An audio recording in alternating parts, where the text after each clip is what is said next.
When large jobs require moving massive amounts of snow, get the work done quickly and efficiently with the Western Pile Driver and all-new Pile Driver XL pusher plows, both featuring Trace Edge technology. These pushers scrape down to the pavement with an advanced cutting-edge system that has independent 2-foot sections that move vertically, oscillate, and trip. Get more jobs done faster with the Western Pile Driver lineup of pusher plows. Mike Bott from Frost Solutions, one of the owners of the company. What we do is provide a mini weather station to give you a tailored forecast to those particular locations so you know where and when and what to do in those parts of town. You know there's 2 or 3 or 4 or 5 different ways that people can experience tremendous value having a technology like this.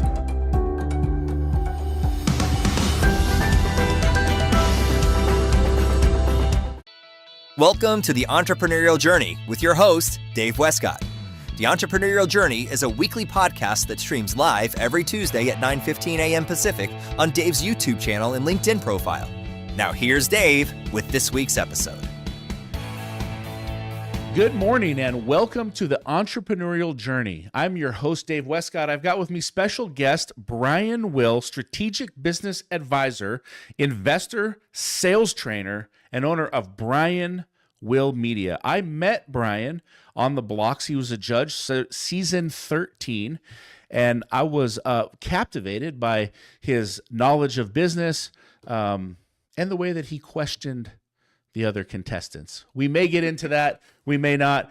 Brian, thanks so much for being on the show. You know, Dave, I am excited to be here today. It's good to see you, my friend. It's been since last February, I think. So when I got the invite to the show, I couldn't turn it down. Let's do this. That's awesome, man. I'm glad you're here. So the first thing that popped out to me is one serial entrepreneur. Yep. 10 startups. 10 startups. I've had 2 venture capital exits, a private equity exit. I'm about to exit my restaurant chain. I've had a couple of pretty good failures and then a couple of evens in there, but I think that's the way business goes. Well, at least you're honest about the failures and the evens because, you know, they can tend to be tough. 2-time Wall Street Journal best-selling author. Yep, done 4 books, plus I co-authored a book. 2 of those became Wall Street Journal bestsellers, and I have another book coming out. It's all in the trilogy series. It's basically startup to exit. Yeah. We work. It starts from overcoming childhood trauma to building a business to scaling it to building sales organization and then exiting. And the book that's in the works now is called "Are You Happy After the Millions?" Because a lot of times people exit their company and they lose their identity in the process. So it's going to deal with the after effects of making a crap load of money and what do you do with your life. You know, that is a man. I mean, we could do a whole show just on "Are you happy?" You know, after the success, because I saw something Deion Sanders put out there, and he said, "I got 15 cars in the driveway, and I was going at nowhere. I got 200 pairs of shoes, and I was sitting at home. You know, just the unhappiness sometimes that comes with even after success or even during success, if you don't have your purpose and your why locked exactly down." it. And so diving into that, I think, is really important. I love the Brian Will Media sales trainer investor. I think, in my opinion, if you're struggling in business or you're having cash flow issues or things aren't going the right way, sales is the number one thing to kind of get you back on track. I think it's also one of the number one places that business owners fail. I was at IFA, International Franchise Association, and this was probably back in 2019. And when I was there, I was there on behalf of our franchise company at the time, and there was some interesting statistics that came out. And what it said was, out of all the franchise owners in North America, that only 11% of all of those franchise owners are salespeople. And I was really blown away by that statistic. I was thinking to myself, oh my gosh, that means that people who buy businesses, they're not going to know how to sell. They're not going to have that ability. And I think that when I see businesses that struggle and they're having problems, they're not keeping the sales engine going. They're not focusing on the sale. They're not, driving that home continually to their customers. what advice are you giving to entrepreneurs who are knocking on the door and saying, Brian, how do I take my business to the next level? How do I become a serial entrepreneur like you? How do I live this business? What are you giving them? So that's a good question. I addressed that actually in my second book, and there's so many answers to that. But I call it the 5 keys to success in business, which is also the same 5 keys to failure. Okay. Okay. So when I talk to entrepreneurs like this, number one is I say, why are you in business? This is an important question, because as you and I both know, with business comes problems, employee issues, government issues, tax issues. There's going to be everything in the world thrown at you. And if the reason you started this business or your why isn't strong enough, then you're not going to be able to get through the struggle that is coming. And every business owner has problems, period. Number two, why, and this is a big one with entrepreneurs, why should anybody buy your product? And why should they buy it from you? And you see, most people start a business and they don't realize that there's probably 50 other people doing the same thing you are or selling the same product or service, which makes you a commodity in the market. And if you're a commodity, then you are price driven, and price driven means we're driving to the lowest possible level. And that's how you go out of business. So the question is, what makes you and your business unique enough that people will want to buy it from you and not from somebody else? There has to be a uniqueness to either you and your personality, your business, your product, or you're just a commodity. If I can buy your product anywhere up and down the street, why would I buy it from you? So it's very hard to scale without that why, that uniqueness. The third one, and this is a big one with entrepreneurs, is who are you in business, right? Too many people start a business as a technician. Like, I'm a plumber, I'm good at plumbing, I'm going to start a plumbing business. I use the Joe the plumber example in my book. And the problem is, while you may be a good plumber, you don't know how to run the back end of a business. And the back end of a business is what's going to make or break you. And you see businesses fail every day. And I always say, listen, if Joe the plumber goes out of business, it's not because Joe's not a good plumber. It's because Joe doesn't know how to run a business. And that's the problem. So whatever you are in your business, or whoever you are, if you're the technician, the guy that does the work, if you're the salesperson, if you're the manager or an entrepreneur, you need to backfill within your organization as you begin to grow the personalities that are going to help you scale what it is you're doing, because you can't be everything all the time to everybody. And if you try, you will fail. Too many people start a business as, again, I use the plumber. I'm a plumber, I start a business, but that does not make you a good CEO. It does not make you a good salesperson. It does not mean you understand finance and legal and accounting. You got to bring in those other personalities. 4, you need to understand that if your business isn't growing the way you want it to, it's your fault. Okay? It's because you don't know what you're doing. And the biggest challenge entrepreneurs have is ego. And that ego keeps them from hiring a consultant or a coach who has the experience, has already made the mistakes, to have them come in and help you avoid the mistakes that you are undoubtedly going to make. And it's the ego that will stop you from bringing in the right people to tell you what you need to know. And it's your ego that will stop you from listening to them and taking their advice and scaling your business. You have to understand, if you're not growing, it's because you don't know what you're doing. You need to bring in somebody who does. And the last one is, most entrepreneurs, and I say this really up to about 5 million in revenue, most of them don't understand how to do profit and loss analysis. They don't understand what core metrics are, what gross revenue, gross profit margin, and net profit levers or drivers are. They don't know how to do the analysis, and therefore they don't know how to, what I call, time travel and predict the future of their business. And if you don't understand the P&L analysis, you need to bring somebody in who does. Those are the 5 things that are killing most small businesses out there. I know I went pretty fast on that. No, that was awesome. Let's, the why. How do you coach somebody that is, sitting across the table from you, and they say, I don't know my why. Is there a way to help them figure it out? Is there a way to identify a why? Or is that something that you think we just have to know it from day one? Like, this is my why and this is why I'm going into it. Or is it something that you work into? I say people start or buy businesses for the exact same reason people get out of or sell businesses. Okay. Particularly in the franchise world, or in anybody that's going out and buying a business. People buy a business for one of 2 reasons, for the most part. Number one, they think the business will make more money than they can make in their job, or they believe that it will provide them a better lifestyle than they can have in their job. People that get out of business or sell their business because it didn't provide the same or enough income that they could make in a job, and it did not provide the lifestyle they thought it was going to provide. Those are the two big reasons why people get in and out of business every day, right? Yeah. 5 million people a year start a business. That's the primary reason. And unfortunately, that's not good enough. So you're going to have to find a stronger why. And that really, these are conversations you got to have with your significant other or people that are in the business of consulting or coaching. You got to sit down and figure that out. So when your employee sues you because they cut their hand, or some lawyer calls you, or the EEOC calls you, or the labor board calls you, you don't just get blown out of the water. Yeah. Tell a great story. A friend of mine is a business broker in the restaurant industry. He sold an ice cream shop to a guy who had a corporate job. The guy buys the ice cream shop. I swear this is a true story. The first day he shows up, the previous owner hands the keys to the new guy, and it was a stormy day that day, and a tornado rolled through town and blew out the front glass windows of his ice cream shop. He handed the keys back to the guy and he said, "I quit," and walked away from the sale. He wasn't prepared for the shit that's going to happen to you when you're in business. And trust me, it will happen. So there's got to be a stronger why than, "Oh, we had a bad day, so I quit." Yeah.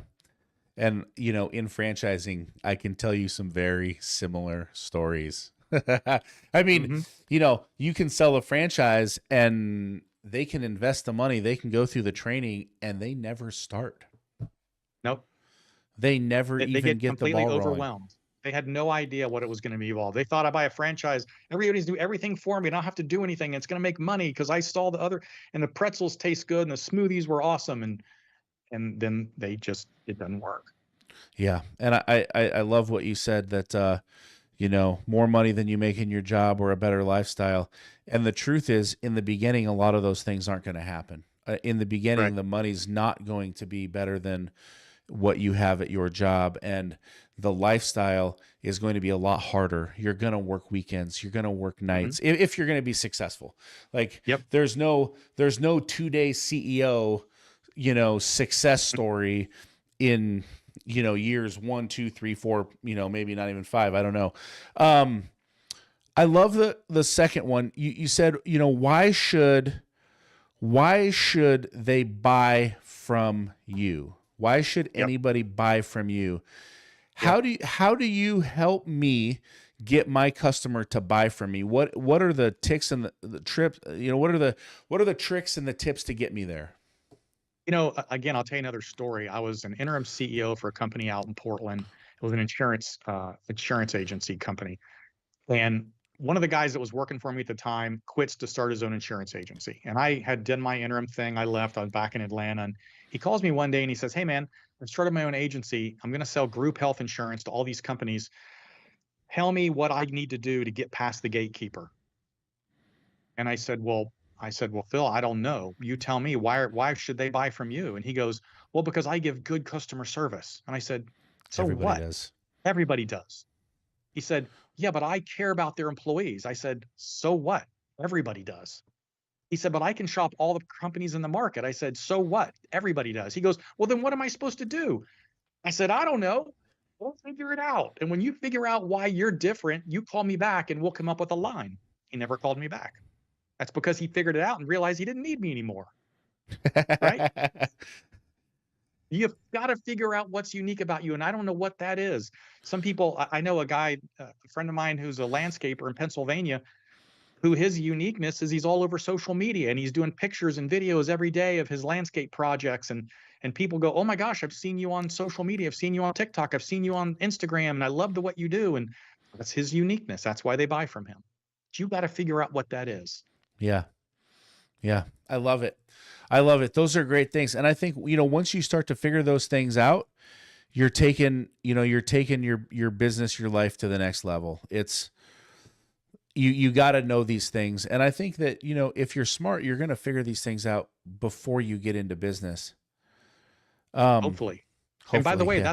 that's one of the big benefits of franchising is that brand is what they bring to the table. And that's why people buy from. That's why they go to the franchise restaurant. That's why they go to Outback Steakhouse. That's why they go to whatever, because they've built a brand and a reason to go there versus me starting Joe's restaurant. If I open Joe's Right. restaurant next to an Outback, guess where everybody's going to go? Outback. That's right. Because I have given them no reason to come see me. They don't know me, never heard of me. They have a proven brand over here. That's what franchise gives you. That's right. And I like to say, not to upset any franchisees out there, but I like to say that, a franchisee, in my opinion, is not an entrepreneur, because they have they have bought a business in a box. Somebody has Yes. figured it out for them, and they just don't step too far outside of the box, follow the system, do what they tell you what to do, and you're probably Yes. going to be okay. Franchises have problems when the guys get too far out of whack. You said something. I interview a lot of people, and I love interviewing. I love the show, but you said something that I haven't heard yet, and a lot of the story, a lot of the tips are similar, but what I haven't heard is this one, and it's if it isn't growing, it's your fault. Yep. And too many people try to lay the blame on the industry, the economy, the competition, my employees. That's all bunk. Not growing, it's your fault. And until you accept that and figure out a way to fix it, it's never going to grow. This is a hard thing for the entrepreneur to get over. I love that you mentioned ego, because it's really easy to say, oh, I hired the wrong manager, he ruined my business. Oh, it didn't snow last year, it's their fault. Oh, if those people hadn't left me those reviews, I would still be in business. Oh, it's always somebody else's fault. Yep. And it's tough to look in the mirror and say, Dave, you really screwed this up. Yeah. You really, really, really took your eye off the ball here. How do you you know how hard it is for an entrepreneur to admit that they don't have all the answers? It's one of the downfalls of entrepreneurs, right? We think we have all the answers. We need to have all the answers. We need to be the guy everybody comes to, no matter what the question is. I'm the guy that has to have the answers. That's my ego. And to sit back and go, this is really my fault, and I don't know what I'm doing, and I need help, is difficult for entrepreneurs. But the ones that do it are the ones that super succeed. And I got a great story for you. Here's my great story, right? Okay. You're familiar with iPhones, right? Yep. iPhones. Okay. Who makes iPhones? Apple. Apple. Who's the CEO of Apple? Tim Cook. Yep. Out there in your backyard, right? Tim Cook has a board of directors, much like every major corporation in America. And once a quarter, once every 6 months, the board of directors comes into Apple and they sit down at the big conference room table. They get their Jimmy John subs out. They start eating. They're like, Tim, what's going on? And he says, I got this problem and that problem, and Foxconn's an issue, and delivery's an issue, and taxes in China and whatever. And these people are from all different industries, but they're all very successful people. And they say, well, based on our experience and what we've done, the mistakes we've made and the way we've overcome these problems, we suggest you do this. And he has 12 people that give him advice on what he does. And Tim's obviously a very smart guy. He's built one of the largest companies in the world, and yet he's got a board of 12 people that help him. And that board also pays for a personal coach for Tim. When the board meeting's over and he goes back to his office, the personal coach comes in and says, all right, Tim, how you feeling? What's going on? What's going on at the house? Any issues I can help with? Let's talk through it. If Tim Cook needs 12 people and a personal coach to help him run his business, what in the world makes you think as a young entrepreneur that you don't need anybody? That's a great story. You set that up well. It's almost like it's time to go buy coaching services. But if I am a huge believer in coaches. I am a huge believer in coaches. I was sitting in an EO. EO is Entrepreneurs Organization. Yep. And you're familiar with it. Yeah, sure. And I think the last statistic I think I saw was that the average EO business is doing somewhere around 5 million in revenue, maybe a little bit less. Maybe it was like 4.77 or something, but it's close to 5 million. And you got to do $1 million in revenue to get in the door. And in my experience, there's high turnover. 20-30% will roll through each chapter. So there's a lot of turnover in there. And I was sitting in a meeting, and it was an EO meeting, and there was 10 or 15 people maybe around the table. and we were talking about coaching, and pretty much every one of them was like, no, it's a scam. No, it doesn't work. No, they're not going to help you. No, they're not going to get there. And I can take that same 10 or 15 people and sit around a YPO table where it takes $15 million to get in the door, and you got to have 50 employees, whatever the prerequisite is there. And then you can go up even higher to like Tiger 21, what it takes to get into that organization. But there's a big difference, because pretty much everybody at that YPO table is going to have a coach. Mm-hmm. And pretty much everybody at that EO table is going to say, nah, it's a scam. I am a believer in the coach for so many reasons. Ego is one of them, but also you got to have someone to bounce the stuff off of. Yep. The tough stuff. And I think when you're working with a coach, it's like that coach. I have a coach. The relationship that I have with my coach is so personal. Like it's like on the level of the relationship with my wife. Mm-hmm. Right? But the coach actually knows more about what's going on in my life than my wife does, because I can't share it all with her. So I'm going to throw this out because I love this topic. So first of all, I understand why these EO people are saying that, because there is a preponderance of, I call them BS coaches on social media that pretend to have experience when they literally have none. I literally get LinkedIn invites every day from people going, "Hey, I'm going to help you do such and such." And I look at their background, and I'm exaggerating a little bit, but they worked at Jiffy Lube last year at the front counter, and now they're going to teach me how to run my business, right? So the very first thing you need to do is make sure that if you are going to use a coach or a consultant or an advisor, I call myself an advisor mostly, is they have to have actually been there and done what it is you are trying to do. And if they haven't, and if they don't have a visible success in building an organization as large or larger than yours, then they're not the right person. We like to say that coaches are for a reason and they are for a season. Okay. And when I say a reason, I call it the 3 types of coaching. There's technical, tactical, and there is technical, tactical, and I'll think of the other one in a minute. The technical coach is the person that you hire. Let's say you want to open a gym. And I need to know what equipment to buy, how to lay out the floor, where to put everything, how to set up my sales program. That is a technical coach who knows specifically how to build what it is you're building. Then there is tactical coaching. Tactical coaching is the guy that comes in and says, okay, let's build a sales organization. Let me build a lead and marketing program. Let me show you how to build your operations out. Let me show you how to hire and fire the correct people. That's tactical coaching. That's stuff that you implement that actually makes a difference day one. That's what I do. I'm a tactical coach.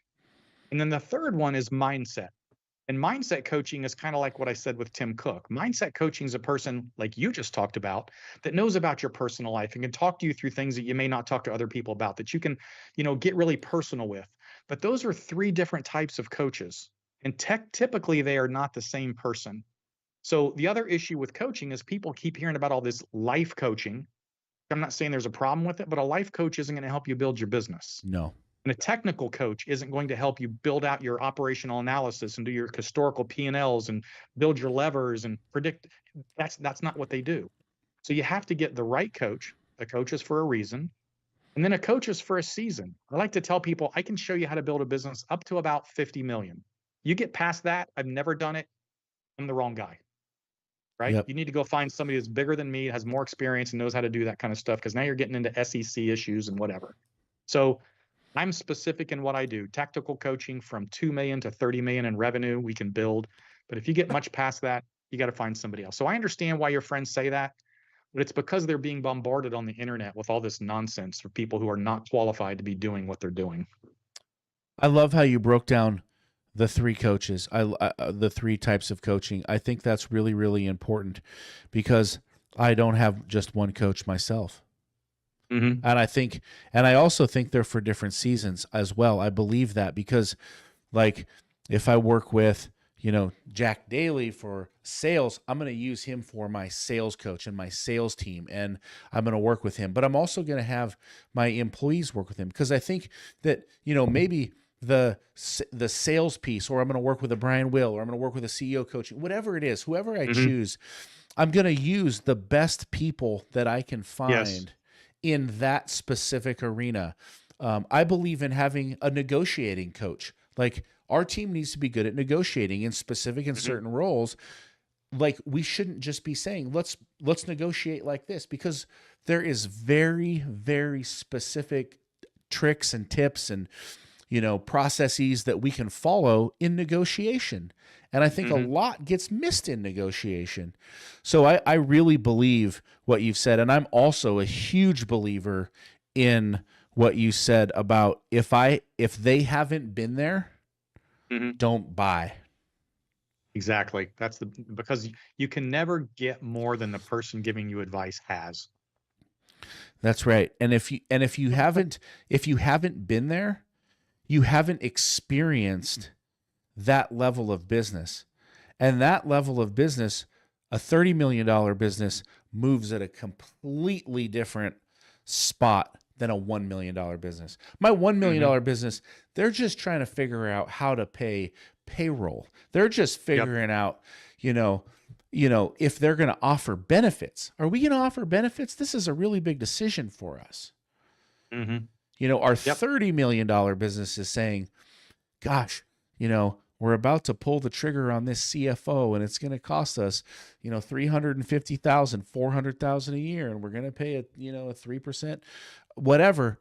Like, there's much bigger decisions that take. I did a project out I spent 6 months out in your backyard, and we didn't even hook up. I don't know why we didn't do that, but in my time in Seattle, when I first got there, this is about a $30 million company, and I went into their executive retreat. I did some analysis. I said, what business are y'all in? And they said, well, we're in the construction industry. And I said, no, construction is what you sell. What business are you in? What drives your business? And they were like, we don't understand. I said, listen, y'all are in the data business. There is a point in time in every organization where you switch from what you sell to being about the data inside your business, because the data tells the story of where you came from, where you are, and where you're going. And the manipulation of that data, understanding and manipulating that data, is what will drive you to scaling to whatever level you want to go to. And if you're not managing your data through proper data analysis, your company is struggling, much like they were. Okay. So you have to understand that it's the data, not what it is you sell at some point. That could be at 2 million, 5 million, 10 million, 30 million. Somewhere this is all about the data and not about the product. And that is another area that a lot of entrepreneurs fail at as they're starting to scale. I love it. I want to get into two things before we run out of time. One is I want to dive into metrics and numbers. When you were a judge on the Blocks show, a lot of the contestants said, oh, you don't want to get in Brian's group. Oh, he's going to destroy you. Oh, he's going to drill you. Oh, he's going to hammer you on the numbers. And there was this, there was a stigma. There was a fear of if you got in Brian's group. And I love that because I love the numbers. And so I also see that entrepreneurs, they don't know their numbers. Like, we could just have an entrepreneur on this call, and we could say, what's your cost of acquisition? What's your, average close rate, so on and so forth. Why is that important? Why did you drive so much emphasis on that? And how do you get someone to understand that that is mission critical to their success? Because the numbers are everything. I said it a second ago. It tells you where you came from, how you got where you are, and it also tells you where you're going. Irregardless of what you think or you want, your historical data predicts your future, period. I call this time travel in your business. I don't remember if I did this when we were there. By the way, I will say this. Were you there the day that I stopped hammering people and a couple of them were like, hey, I thought you were going to hammer me on my numbers. I thought, why are you being so nice to me? And I'm like, oh, did you guys want me to be mean? I was there. I there was for that. Yeah. All right, let's go. Yeah. It was awesome. I mean, I think it's fantastic. I think, but that was, Blocks is a great show. A lot of the judges, I don't know if they were really judges or not, but you had some great, I thought what you did was absolutely incredible. I loved it. I love hammering people on numbers. Let me finish this thought with you real quick. Dave, here's my question. If I could tell you what your business is going to do tomorrow, would that be important to you? If I could tell Yes. you where your business is going to be next year, would that be important to you? Yes. Yes. Okay. So here's how we time travel in your business. It's really simple. And I'm going to use this as a quick exercise. And I may have done this in the blocks. I can't remember. If I need you to predict what number is going to come next in my pattern. You ready? I'm going to give you some numbers. You have to Okay. predict what comes next. So 3 days ago, the number was 1. 2 days ago, the number was 7. And yesterday, the number was 9. What's the number today? You have no way of knowing, do you? No. No. Okay. How about this? 5 days ago, the number was 1. 4 days ago, it was 2. 3 days ago, it was 3. 2 days ago, it was 4. Yesterday, it was 5. What's the number today? 6. 6. What's the number tomorrow? 7. And the day after that? 8. You just time traveled 2 days into the future, and you know it with a high level of certainty what's going to happen. Now, you take your profit and loss statement, your P&L, we back out 24 months and track every single core metric from where you were to where you are, and it creates a pattern. And that pattern will continue into the future with a high level of predictability, which means you can see what's going to happen in the future of your business if you know how to analyze patterns in profit and loss statements. It's so important to know your numbers, because otherwise I said 1, 7, and 9, and you're like, I have no idea what's going to happen tomorrow. I know. You don't have the right data. You're not analyzing it correctly. And therefore, tomorrow is a guess. And if I'm in business, I'd rather know what's going to happen than guess. And why is that important to me? Like, why do I care what my business is going to do in 24 months? Why don't I just keep going and keep cashing checks? What if I told you that over the last 24 months, your gross profit margin has climbed from 50% to 60%? It's gone up 0.5% a month. Now, wow. I use the example of a 2x4. Let's say 24 months ago, you were buying 2x4s for $2. And then the next month, it went up to $2.02. Do you care about 2 cents? Not really. No. It's 2 cents. But the next month, it went up to $2.04. And the next month, it went to $2.06. See, each month in these small increments, you don't think it's a big deal. But over a 24-month period, your $2 2x4 went up to $4, and you didn't see it because you're too focused on what's happening today and not looking at historical patterns. And if that's what's happened historically, then I can tell you that 24 months from now, that 2x4 is going to be $6, and your gross profit margin is going to shrink to almost nothing, and you're going to lose money. You need to be prepared for the future. I love that. I love that for 2 reasons. One, the minimum salary wage in Washington continues to climb. It's 69,000. I think this year it's going to be like 70 something, which is not good for the business owner. So if you're not paying attention, you've got to manage that. But 2, how many service-based businesses are out there in the US? Many landscapers, many janitors, many window washers, many car wash people, all sorts of things.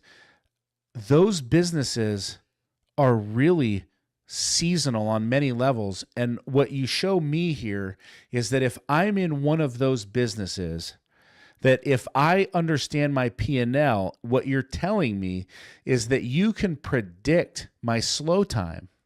And if you could predict my slow time, I can save cash during the peak time, and I can live a higher quality of life. Because how many seasonal or service-based businesses have that time of year that is miserable? Mm-hmm. Yes, this is all about predicting what's going to happen in your business, which is your gross revenue, your gross margins, your net revenue, profit, money you can put in your pocket to feed your family. And if you're not watching it, by the way, remember, if you haven't been raising your prices every month because your 2x4 only went up 2 cents, and then 24 months later you say, holy crap, I got to raise my prices 30 or 40%, what happens to your customers? They freak out and they quit. They go away. Where if I'd have just raised my prices 1% a month, it's like anything else. Small increments aren't going to affect anything. Big jumps because you weren't watching is going to kill your business. Is that an example, or is that something that you think entrepreneurs should be looking at, raising the prices incrementally month by month? 100%. Well, maybe not month by month, but again, if I'm tracking my numbers and I see my gross profit margins, I see my labor costs, I see my insurance costs, my vehicle costs, every single, we call them the core metrics. When we build P&Ls, we highlight them in gray so that and we put percentage numbers under them, and we track those percentages. And if we see creep, we go up. But if we go up 1 or 2%, it's like when my restaurants, if I raise a price of a beer from 550 to 555, nobody cares, Right. right? But that's 5 cents times 10,000 beers a month. It's money, That is a lot of right? money. That's a couple $1,000 that goes back in my pocket. Right. Across multiple restaurants. Well, now multiply it times 4 restaurants, right? Yep. So nobody notices the beer going from 550 to 555, but if I raise them from $5.50 to $6.50, people go away. I love it. We could go down a whole rabbit hole on that. I think that's fantastic. I want to get into Brian Will Media. I think you've got some super exciting stuff. You know, I'm all about helping the audience, and I think, you know, the audience would be remiss if they didn't check out Brian Will Media. You've got an online platform.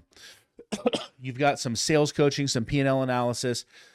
What is Brian Will Media? What does the entrepreneur get when they connect with you and your team? Talk to us about that. Brian Will Media is the parent company. That's where all my books are, my blogs, my newsletters, my podcasts, and then my training programs are in there as well. So our training programs are on the training pages. And I think I was telling you earlier, I've done face-to-face training consulting for 25 years. And what I've done recently is take 25 years worth of knowledge working with Fortune 500 companies, boiled it down into video training series. And so the first one we're launching is a sales training series. It's 15 video modules. It takes you through my 2-day in-person training course. It's cheap. It's like $597 for the whole course. And then if you want to attach personal phone calls, we can do that. It comes with a workbook you fill out. And then we have retainer programs. So that's the first training program coming out. After that, we're getting into what I call fractional CSO and fractional COO work, right? Fractional COO, Chief Operating Officer. We also have a course of 15 videos coming out on that, where we take you through P&L analysis, core metrics, profit drivers, and then predicting the future. What we call time travel, which is what I did with you a few minutes ago. So all of that's in there. Anybody who wants anything similar to that can take a look. You can message me on there, get a hold of me if you have questions, et cetera, et cetera. And we have a free community where people can log in and join and talk to all the other people in the community and get questions and answers from me. I do 1 seminar a month for free. So lots of stuff. That was my 2-minute commercial. There you go. You know what? Dave. That's awesome. I love it. I love it. $597 is basically free. Yeah. I mean, you know, that's less than what it costs to be on the Disney Plus. That's less than Disney Plus. That's less than Disney Plus, and Disney Plus is not going to do anything for you. $597, and you get how many years? You said 20 years of. It's 15 video modules of my in-person training course that I charge a crap load of money for to come in and do for people. Wow. And then you can upgrade it to the personal calls that can specify into your product and service and all that kind of stuff. But that's a really good start for people. And then really just getting in the community and talking to other people is free. So that's also a good thing. The power of the community is huge. I think sometimes the power of the community can be worth just as much as the product themselves. Okay. Collaboration between people in your industry is powerful. Okay. So let's see. We've gone over a lot on this call, and I think the 5 keys to success, it just a huge takeaway. Why are you in business? Why should your customer buy from you? Who are you in business? If your business isn't growing, it's your fault. And we've got 5 million revenue, profit and loss. We need to be focused on profit and loss analysis. Businesses need to be doing this. These are the 5 keys to success. I think it's absolutely fantastic. What final tips would you leave for our audience here today? Well, I already gave you my great final story, and it's about if your business isn't growing the way you want it to, it's because you need to bring somebody else in who has already made the mistakes you're making, who can steer you in the right direction and skip all the time and hassle and money and headaches and problems you're going to have, because we've already paid that price for you. So bring somebody in, have them help you. That is so true. You know, I went to Harvard Business School, and I did that after I had already been an entrepreneur for, almost 20 years. And I had this And I had this, epiphany, and I was sitting there and I'm in the class and I'm listening to these professors, and I'm listening to the case studies, and I'm doing all this work. And I said, I didn't learn one new thing. That was true. Like, there was not one new concept that was brought to the table through all the amazing case studies, all the amazing professors, all the time spent. There was nothing new. But what I thought was, that cost me $1 million. That cost me $2 million. Mm-hmm. That almost killed me. Not only, and I thought to myself, if I had gone to Harvard Business School when I was 22 or whatever, 23, would I have had the knowledge to understand how important these lessons were, and would I have been able to harness them, and would I have been able to apply them to my business? I don't know. Either way, you're paying for it. But when you have a coach who's been there and done that, the benefit is that you can talk to that coach, you can bounce these things off that coach, and hopefully not pay $1 million for this lesson, $3 million for that lesson. It only costs you the monthly fee. How can people get in touch with you? What's the best way for them to reach you?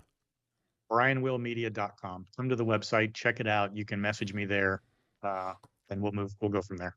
Awesome. And you're on LinkedIn, Facebook, Instagram. LinkedIn, Facebook, Instagram, TikTok, you name it, I'm out there. Yep. All right. Follow Brian on all of those platforms. I follow him. I see him out there. He's enjoying life. Sometimes it's a tank top on the beach giving a sales tip.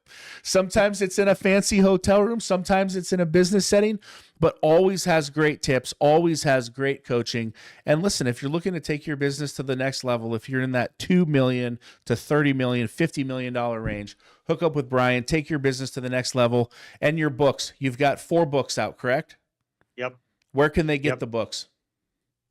Amazon under Brian Will, or my website, either way. All right. Now you know everything almost about Brian Will. And we're gonna leave it there. We won't go too deep. Brian, thank you so much for being on the show. It's been an absolute pleasure. Dave, I knew this would be fun today. Thanks for having me. You're very welcome. Mike Bott from Frost Solutions, one of the owners of the company. What we do is provide a mini weather station to give you a tailored forecast to those particular locations, so you know where and when and what to do in those parts of town. There's 2 or 3 or 4 or 5 different ways that people can experience tremendous value having a technology like this.